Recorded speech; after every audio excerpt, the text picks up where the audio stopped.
Hey, what's going on, my friends? We're going to talk some Monday Night Football, but first, real quick, if you could hit that sub button, hit that like button, drop a comment down below, but at the very least, subscribe to the channel. It's totally free. It supports free things. We're up to like 25 free videos over the last 15 days, and we will continue as we are going all in on YouTube for the first time ever. Give it a look. Also, promo code 10 off on the website, teamriseorfall.com.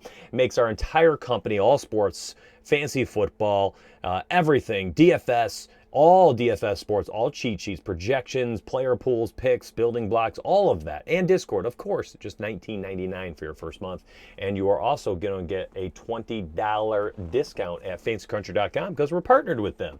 So give it a look down below in the description section. At the very least, hit the sub button. Let's support free, and I'll keep pumping it out. All right, let's take a peek. Monday Night Football, and this one's clear cut for me, with Carson Wentz likely going to be sharing the load with Jalen Hurts tonight. I think that Jalen completely just caps the ceiling of an already bewildered Carson Wentz this season. And I think that Hurts, if he's not even going to be getting a series at a time to himself, and it looks like they're just going to be rolling him out for multiple packages tonight. And listen, I mean, what kind of ceiling can you have there? You're hoping for a touchdown, I suppose. And if you get the touchdown, you'll be a little bit happy. But, you know, even so, I think he'll be kind of a popular pick at 6.5K. And I'm kind of trying to get away from that chalky volatility. Chalky volatility is just not the kind I want. In fact, I'm looking at a pivot to Boston Scott to start my lineup. Not the MVP spot, but Boston Scott, because he's going to get anywhere between 6 to 10 touches. He does score touchdowns here and there. He's had, 2 over the last 4 games, and the touches have been pretty solid. Some of these are with Miles Sanders there as well. So here's what we're going to do. We're going to slide down here to the cheapest spot, and we're going to plug in Boston Scott because I think he is one of those kind of pivots off of Jalen Hurts, and I'm just trying to find them any way I can. And I suppose Jeffrey is one of those, but he's only had 3 targets in his last 2 games. His snap rate is not that high. Richard Rodgers has a touchdown, 2 of the last 3, and 2 catches, 48 yards. I mean, the targets are going to go down with Goddard back now, but I suppose, you know, tight end 2 has always been a thing there in Philadelphia. So Richard Rodgers, another fine pivot option off of Jalen Hurts, who I don't think has more than 4 or 5 passes and 4 or 5 carries tonight. I don't entirely think that's enough for you, right? Now, the spot we need to pay attention to tonight is David Moore. If he's playing tonight, I like David Moore as a nice paydown flyer option for a touchdown. If he's not there, it's Freddie Swain. So that's another pick there. If you don't want to go with Boston Scott, go with David Moore. And here's what it'll look like if you go with David Moore. You can plug him in there, at which point I'm just saying I think Russell Wilson's going to have himself a night. I'm going for touchdown equity in these 2. David Moore, we know, can catch touchdowns. DK Metcalf, we know, it's just a big boy.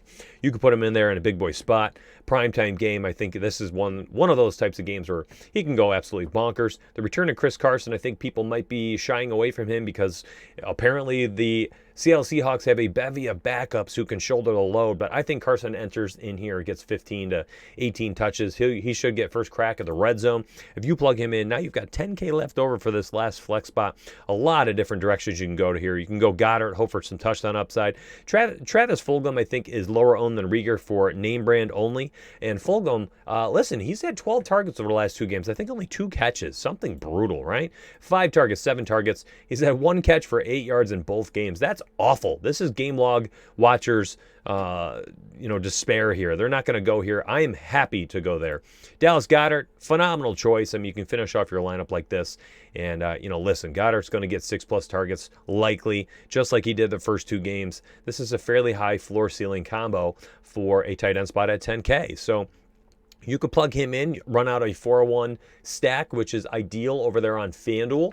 And I think you can go with Goddard. You can go with Fulgham. Heck, you can, drop Carson out of there, go with Jason Myers, and then, grab Goddard. I mean, there's many different options here to finish your final 2. I think this is the trio I want to start my lineup with. Again, if David Moore is out, Freddie Swain, a fine option down there at 5.5K as long as he is active. There's just so many there's so many passes that will be thrown by Russell Wilson tonight because they are just letting him unleash. I mean, we're looking at 30+ virtually every game this year, which is something we've been waiting for years. I think the return of Carson balances out the offense slightly, but as you can see in the beginning of the year, my friends, I think people are going to be slightly concerned about Wilson with all of these, with Chris Carson back there, but The offense was actually a little bit better. It was more efficient in the beginning of the year with Chris Carson in there. They had a better run-pass option. You know that Russell Wilson's been one of the best play-action quarterbacks for the last decade. And I think if Carson's back there and the wheels are turning pretty quickly tonight in the backfield, then listen, I think this offense just is a little bit smoother. And I would take Wilson in the MVP spot for the upside. I don't think anybody has the upside he does, and I'm just plugging it in there. This is my start. You can finish your lineup with any number of those options. If you do drop Carson, you go with like Freddie Swain or something like that. You can't have Moore and Swain together. I think one has value, the other will not. Whomever is in, whomever is active is that fine third wide receiver option. The other guy, I don't want to touch. All right, let's slide over to DraftKings. Monday Night Football. And we'll do Super Draft to finish it off. Again, please hit that like button, hit that sub button for free stuff. We've had like 200-something subs over the last 10 days, so I can tell people are enjoying the free stuff, and a handful of people who have hit the join button down below to get access to our Discord. Appreciate that as well. Tune back in for our Best Bets video and things of that nature, and a special Patreon message coming at you tomorrow in the Best Bets video, as we are 30-8 as we have launched our betting. 30-8 in our bets. Wild start.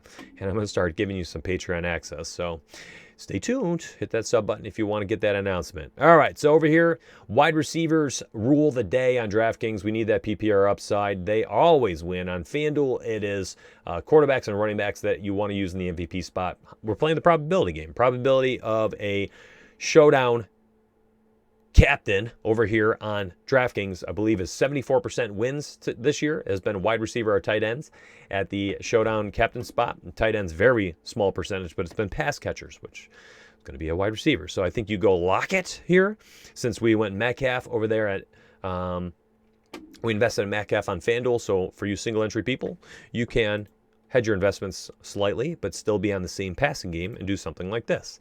Lock it in there for the PPR upside. If he can catch a touchdown tonight, I think he will outscore Metcalf, because he likely does catch him.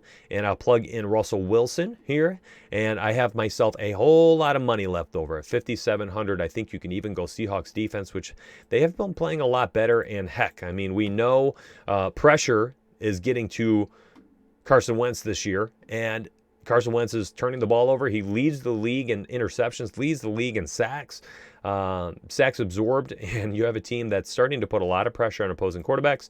I think you can plug in the Seahawks and just enjoy the show. Sit back and enjoy the show. I think Jason Myers, an interesting pick as well tonight. Kickers and defense continue to find their way into the optimal lineup on DraftKings for showdowns. We've been researching this stuff through Lineup Study on Fantasy Country, our partner site, which our members get $20 off to every single month. So check that out down below in the description section. I try to jam all this on in one take. I'm a one-take recording type guy here on YouTube. Jason Myers, listen. Field goals should be abundant. They're going to move the football tonight. I think they'll get a few more possessions due to turnovers. Again, David Moore down here at 4.6K. You can plug him in and then go pay up for another stud. There's nothing wrong with that if you want to do that. But the issue is, who are you paying up here at a stud, right? Is it Wentz? Is it Sanders? Why not just pay for Goddard? Excuse me. Let me take these guys out. Why don't you just pay for Goddard here at 6.4K. Now you get 8.6K. You can go up, grab anybody you pretty much want here. Actually, that doesn't really work out as well as I thought it was. Let's pay down. Let's pay down. Let's see. You could go with Rieger, 5.8. That's not bad. Let's do Rieger, because now I'm trying to find my way up to Chris Carson. That's kind of what I want right now. Richard Rodgers, 1,800. Not a bad pick as I look at this first. Then you can put in Metcalf, and you're just gobbling up all scores tonight in the passing game. 1,800 left over. Can we upgrade it all from Richard Rodgers? No, not really. It's the first time I've looked at DraftKings here. Man, Freddie Swain, if David Moore is out, $200. Let's see if there's a better combo there.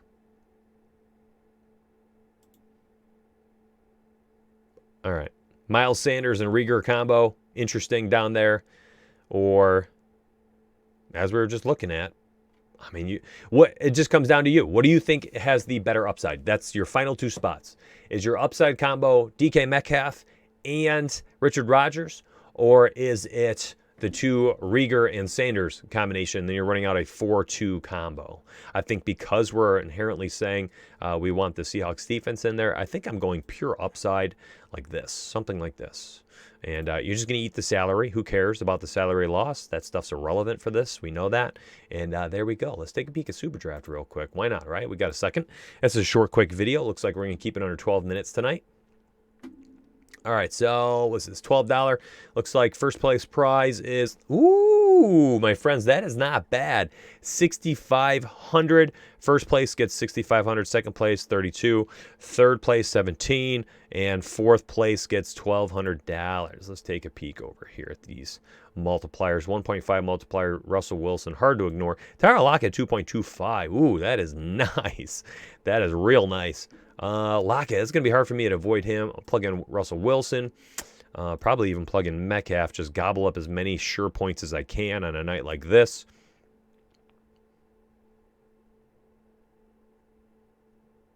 Goddard at 2.0, and that last spot I'll leave for you, but I mean, you can plug in anybody you want. Chris Carson touchdowns. Travis Fulgham with the 12 targets over the last 2 weeks at 1.75 is interesting. Miles Sanders at 1.4. You know, these are the same guys. Our pool is small tonight. It's small on who you want to finish these lineups out with.